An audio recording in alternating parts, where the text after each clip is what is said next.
Quanto mais eu me desenvolvo, aumento meu faturamento, vejo o meu negócio crescendo e se desenvolvendo, maior é a sensação de que eu sou uma farsa.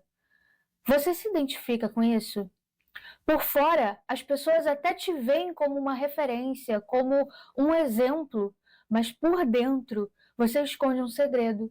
Você esconde uma grande insegurança, um medo de a qualquer momento você cometer um erro e as pessoas perceberem que você não é tanto quanto elas estão imaginando e que talvez você não dê conta. Recentemente, eu me deparei com o desabafo de uma executiva, até muito bem sucedida, mas que estava paralisada. Ela disse o seguinte: eu ganho US$ 200.000 por ano. Sou considerada competente, mas passei a manhã inteira paralisada diante de um relatório simples. Prefiro limpar a caixa de e-mails a encarar o projeto real, porque o peso de errar parece insuportável. Você pode imaginar que com um bom salário, a gente precisa ter motivação suficiente para fazer o nosso trabalho. Mas essa mulher, ela estava carregando um fardo muito pesado, uma máscara de desempenho. Uma máscara de desempenho é um esforço inimaginável para manter uma aparência de competência imaculada, sem erros, infalível. E como toda máscara que cobre algo, essa máscara esconde uma grande insegurança. O medo excessivo de cometer erros acontece quando a gente tem uma fusão entre o nosso senso de identidade e de alto valor com a nossa métrica de desempenho, a métrica da performance. Se eu não tiver um desempenho perfeito, isso vai significar que eu não tenho valor como pessoa. O nosso senso de autoestima, de alto valor, fica fragilizado. E quando a gente baseia a nossa autoestima na qualidade perfeita daquilo que a gente faz, a gente está construindo uma grande torre sob areia movediça e a qualquer momento isso vai ruir, vai entrar em colapso. E na tentativa de esconder esse colapso, a gente se esforça cada vez mais para poder manter as aparências de uma competência perfeita e imaculada.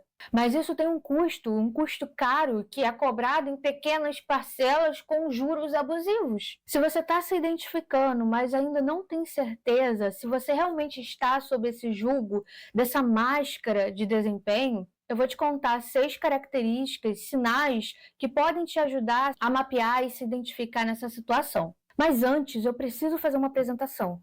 Eu sou Luana, eu sou psicóloga, e no ano de 2025 eu tinha me comprometido a aplicar na minha vida as orientações, as estratégias que eu passava para as minhas pacientes. Como psicóloga, muitas vezes eu sei o que eu preciso fazer, mas eu também não faço.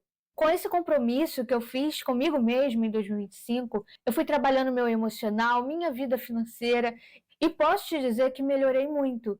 Hoje eu estou num ponto mais prático dessas Hoje eu estou num ponto mais prático dessa estratégia. Eu estou dando início a um projeto real de exposição real e vivendo na prática como lidar com o medo de cometer erros que são vistos pelas pessoas. E eu quero te ajudar a passar por isso também. Então vamos aos sinais de que você é uma mulher que está sob o jugo de uma máscara do desempenho. A primeira característica é que você tem muita facilidade em resolver tarefas pequenas, mas quando essas tarefas exigem que você seja vista ou avaliada por alguém, você trava. No fundo, você sabe que não é sobre a dificuldade. Assim como eu, você sabe o que precisa ser feito, você sabe que não é tão difícil assim. O grande problema é que realizar essa tarefa representa o palco onde as pessoas vão ter direito de te julgar. A partir disso, provavelmente você vai deixar para fazer em cima da hora. E depois, se sair mediano, se não for tão bom quanto poderia ter sido, você vai justificar para você mesma que você não teve tempo suficiente. Mas no fundo, a gente sabe que você teve tempo suficiente. Só que o tempo que você tinha, você usou para resolver tarefas irrelevantes, coisas que poderiam ter sido deixadas para depois e que não precisavam ter sido feitas. Mas como você estava com tanto medo de se expor, você foi postergando, procrastinando isso, e até chegar num momento em que não tinha mais escolha, você precisava fazer. E nesse momento não havia tanto tempo para você conseguir entregar na qualidade que poderia ter entregado. O segundo sinal é uma ressaca pós-reunião. Provavelmente, durante a reunião, você já está hipervigilante sobre o que você vai falar, como você vai falar, e você acaba ficando muito tensa com isso. Pós-reunião, quando já está todo mundo concentrado nas suas próprias tarefas, você ainda gasta muitas horas repassando todas as frases nos mínimos detalhes que você falou, para tentar identificar se você falou algo errado ou como você falou, se você foi realmente compreendida ou se em algum momento você soou burra. Isso consome uma energia mental tão grande, é uma energia tão preciosa que poderia estar sendo usada em ações concretas que estejam alinhadas com seus valores, com seus objetivos. Provavelmente isso te cansa e te sobrecarrega muito. A terceira característica é a hiperpreparação. Você consome 10 horas do seu dia fazendo algo que poderia ter sido feito em 2 horas. Mas você precisa desse tempo para garantir que tudo esteja perfeito nos mínimos detalhes. Você se prepara excessivamente, tenta prever todas as perguntas que podem fazer para você, porque imaginar que alguém faça uma pergunta que você não saiba responder é uma coisa inaceitável. A quarta característica é que você tem dificuldade de delegar. Por mais sobrecarregada, cansada, exausta que você esteja, você vai centralizar todas as tarefas em você mesma. E isso acontece porque pedir ajuda é praticamente uma confissão. Uma confissão de que você não dá conta, de que você é uma fraude e não consegue fazer nada. Como se não bastasse, a gente ainda tem a quinta característica. O sucesso tem sabor de sorte. Por mais que você receba elogios, que você tenha feito o melhor projeto e que você tenha tido resultados incríveis, ainda assim, no fim das contas, você vai sentir que foi só sorte. A sorte estava jogando do seu lado e por isso tudo deu certo. Mas talvez no próximo projeto você realmente seja descoberta. As pessoas vão perceber que você cometeu erros e vai ser um desastre. E por último, para tentar lidar com tudo isso, você promete que no próximo projeto as coisas vão ser diferentes. E aí você começa a se esforçar cada vez mais para manter essa aparência de desempenho. Mas quanto mais você se esforça, mais essa máscara fica pesada. É como se a cada esforço, a cada tentativa de parecer mais competente, você adicionasse uma camada extra a essa máscara. E ela vai ficando aos poucos cada vez mais grossa, mais densa e mais pesada. Eu gosto de chamar isso de paradoxo da corda bamba. No ano de 2024, 2 alemães bateram o recorde mundial de altura de corda bamba. Eles basicamente colocaram a corda, não uma corda específica feita para isso, mas eles apoiaram elas em 2 balões de ar quente e caminharam por cima daquela corda. Ela estava a 2.500 metros do chão. Eu não consigo nem imaginar que distância é essa. É muito alto. Para fazer uma coisa assim, uma pessoa precisa treinar muito. E eu não imagino que eles tenham começado com 100 metros, 50 metros, andando de um prédio para o outro. Eu não consigo imaginar isso. Talvez eles tenham começado com centímetros. Com poucos centímetros. E treinando. Para poder ficarem bons e conseguirem se equilibrar a 2.500 metros sem cair. Na nossa vida profissional também é assim. A gente começa a poucos centímetros do chão, se equilibrando, treinando, cometendo alguns erros. Mas são erros que não são tão relevantes porque ninguém está vendo. O tombo não é arriscado. Talvez a gente vá avançando na nossa carreira e a alguns centímetros a mais do chão, se você cair, você vai levar alguns arranhões, mas ainda não é um risco de vida. Mas chega um momento em que o risco fica sério e os olhares são atraídos. Eu só descobri desses alemães que estavam andando em cordas bambas a 2.500 metros, porque houve uma reportagem no jornal. Reportagem não, matéria no jornal. Eu li a matéria. Houve essa matéria. Se houve a matéria é porque chama a atenção. Quando a gente caminha em cordas bambas muito altas, a gente chama a atenção, a gente atrai atenção. E atrai olhares. E os olhares fazem a gente entender que o risco de cair é muito grande. Não apenas há um risco à nossa vida, mas o risco é a nossa dignidade como pessoa, porque pessoas estão olhando. Então a gente começa a nossa vida profissional a poucos centímetros. O risco não é tão grande, as pessoas não estão olhando.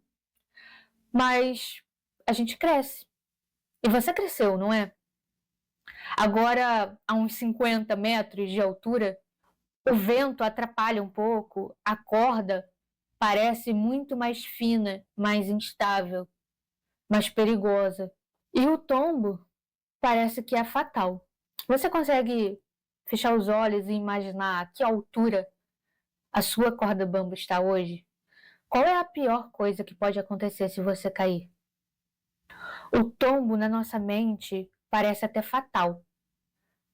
Mas na realidade, se você parar para prestar atenção de verdade, não é. Pode ser um feedback negativo, mas feedbacks negativos a gente ajusta. E se você chegou tão alto, talvez você seja competente. O medo de cair dessa corda bamba não é sobre a nossa capacidade, sobre se a gente consegue ou não fazer essa tarefa, fazer esse projeto, caminhar de um lado ao outro num nível tão alto. Porque se você chegou até ali, você passou por outras fases que provaram que você consegue. Não é sobre a nossa competência, a nossa capacidade, mas é sobre o medo que a gente tem. E aí, a gente pode até buscar soluções para eliminar esse medo. A gente procura mentorias, coaches, cursos que ajudem a gente a encontrar uma forma de eliminar o medo por completo. Mas eu preciso te falar uma coisa, é uma verdade que é daquelas difíceis de digerir, mas precisa ser dita. O medo não vai embora. Quanto mais você sobe, mais medo você vai ter. Porque o risco realmente é maior. O tombo é maior. Mas o que você vai fazer com isso? Você vai parar de subir? Uma vez eu atendi uma mulher que era a melhor da equipe. Ela sempre batia as metas e ela sempre cotada para promoções, indicada para cargos no exterior. Mas ela nunca ia. Ela nunca aceitava esses cargos. Porque ela tinha medo. Ela preferia estar num lugar confortável, ela preferia fazer todos os dias as mesmas tarefas do que enfrentar um medo um pouquinho maior, do que deixar a corda bamba dela subir um pouquinho. Ela já estava esgotada, entediada, ela já não gostava mais do trabalho que ela fazia, mas ela também não aceitava avançar. Às vezes, quando eu falo de aprender a lidar com as nossas emoções, aprender a lidar com medo, minhas pacientes confundem um pouco com fazer algo que me faça parar de sentir. Mas é exatamente o oposto. A psicologia entende que o medo em si não é o problema. O problema, na verdade, são as coisas que eu faço para parar de sentir. Eu posso tentar fugir dos meus sentimentos, mas eles não vão embora. Eu sou humana, isso é uma condição humana. Mas eu também posso sentir o que eu preciso sentir e ainda assim agir conforme meus valores, agir conforme meus objetivos, independente do medo que sinto. Isso sim é coragem. Se você só trabalha quando se sente confiante, eu preciso te dizer isso, eu preciso ser franca com você. Você entregou o controle da sua agenda para o medo que você sente. E eu não acredito que é isso que você está buscando.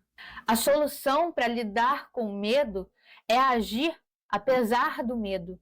Muitas vezes na vida você vai sentir medo e isso é bom. É um ótimo sinal. É sinal de que o seu corpo, o seu sistema de defesa está funcionando muito bem. Eu vou tentar trazer uma explicação eu vou tentar trazer uma explicação um pouco mais técnica para você entender essa perspectiva de que sentir medo é um bom sinal, ok? O medo funciona no nosso cérebro através de duas direções. A gente tem o top-down, que é de cima para baixo, e a gente tem o bottom-up, que é de baixo para cima. Os sistemas top-down são os grandes chefões. Os diretores, os CEOs, os COOs, são esses caras. O sistema bottom-up são os colaboradores. Quando a gente está com o sistema bottom-up ativado, significa que o nosso corpo está enviando sinais de que há um perigo. É como se os colaboradores estivessem enviando um e-mail para os chefões falando: olha, tem alguma coisa errada. Lá em cima, a gente também está enviando mensagens. A gente observa o mundo, observa os nossos recursos e, a partir dessa observação, a gente interpreta de que há um perigo. E aí a gente envia uma mensagem para o sistema bottom-up para que ele ative o nosso corpo e prepare a gente para o perigo. Aí a gente ativa o sistema de luta e fuga, que é o momento onde o nosso batimento cardíaco acelera, o frio na barriga, suor, a nossa pupila provavelmente vai dilatar, a gente está se preparando para poder fugir, para lutar. E isso é um sistema natural do nosso corpo muito funcional. Mas esses sistemas se retroalimentam.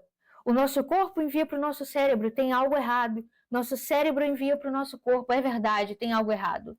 Um mantém o outro ligado. Ou não. Se a gente aprende a usar esse sistema racional, que é o top-down, para enviar uma mensagem para o nosso corpo de que, calma, eu entendo que você está tentando me proteger, muito obrigada, mas eu estou segura. Eu estou observando o mundo, eu estou vendo que não há nenhum animal perigoso correndo atrás da gente. É só um feedback negativo. A gente pode ajustar. Isso é assumir a cadeira de comando com coragem.